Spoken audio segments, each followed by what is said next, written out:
सात संगत जी प्यार नाल कहना है निरंकार जी। सात संगत जी, हमारे जीवन में जो कुछ भी होता है वो सब हमारे किए हुए कर्मों का ही खेल है, जिसका हिसाब किताब हमें देना ही पड़ता है। सात संगत जी, आज हाजिर हूँ दिल छू लेने वाली साखी के साथ। उम्मीद करती हूँ कि आज की साखी आप सभी को बहुत ही पसंद आएगी। तो आइए साखी सुने। सात संगत जी, एक मुल्क का बादशाह बीमार हो गया। जब बादशाह ने देखा कि उसके बचने की कोई अब उम्मीद नहीं, तो उसने अपने मुल्क में ऐलान करवा दिया कि वो अपनी बादशाहत उस शख्स के नाम कर देगा जो उसके मरने के बाद उसकी जगह एक रात कब्र में गुजारेगा। सात संगत जी, बादशाह के ये ऐलान से मुल्क के सभी लोग बहुत ही डर गए और कोई भी ये काम करने को तैयार ना था।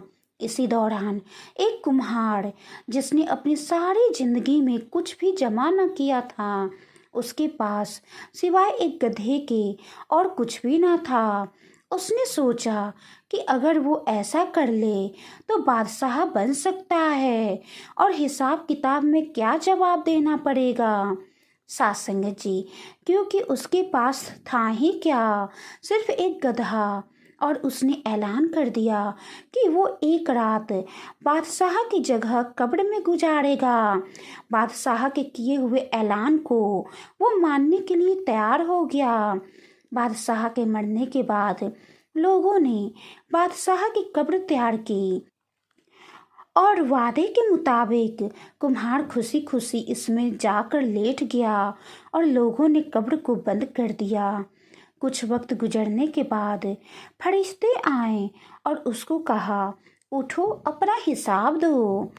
उसने कहा, भाई साहब, किस चीज का? मेरे पास तो सारा जीवन क्या था सिवाय एक गधे के। फरिश्ता उसका जवाब सुनकर जाने लगे, लेकिन फिर एकदम रुके और बोले, जरा इसका नाम ए आलम खोल कर देखें, इसमें क्या है। बस फिर क्या था।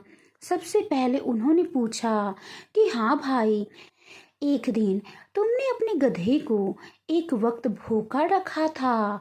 कुम्हार ने जवाब दिया, हाँ।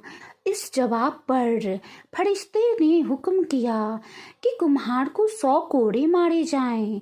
उसकी खूब धुनाई शुरू हो गई। इसके बाद फिर फरिश्ते ने सवाल किया, अच्छा ये बताओ, एक दिन तुमने ज्यादा वजन लाद कर उसको मारा था। कुम्हार ने फिर कहा, हाँ, मैंने ऐसा किया था। फिर हुक्म हुआ कि इसको 200 कोड़े मारे जाएं। फिर मार पड़ना शुरू हो गई। सुबह तक उसको मार पड़ती रही। सात संगत जी, सुबह सब लोग एकत्रित हुए और कब्र की खुदाई की ताकि अपने नए बादशाह का इस्तकबाल कर सकें। जैसे ही उन्होंने कब्र खोली तो उस कुम्हार ने बाहर निकलकर दौड़ लगा दी। लोगों ने पूछा, बादशाह सलामत किधर जा रहे हो? तो उसने जवाब दिया, मैं पूरी रात में एक गधे का हिसाब नहीं दे पाया, तो पूरी रियासत और मुल्क का हिसाब कौन देता फिरेगा। कभी सोचा है कि हमें भी हिसाब किताब देना पड़ेगा, और पता नहीं किस किस चीज का हिसाब देना पड़ेगा, जो शायद हमें याद भी नहीं।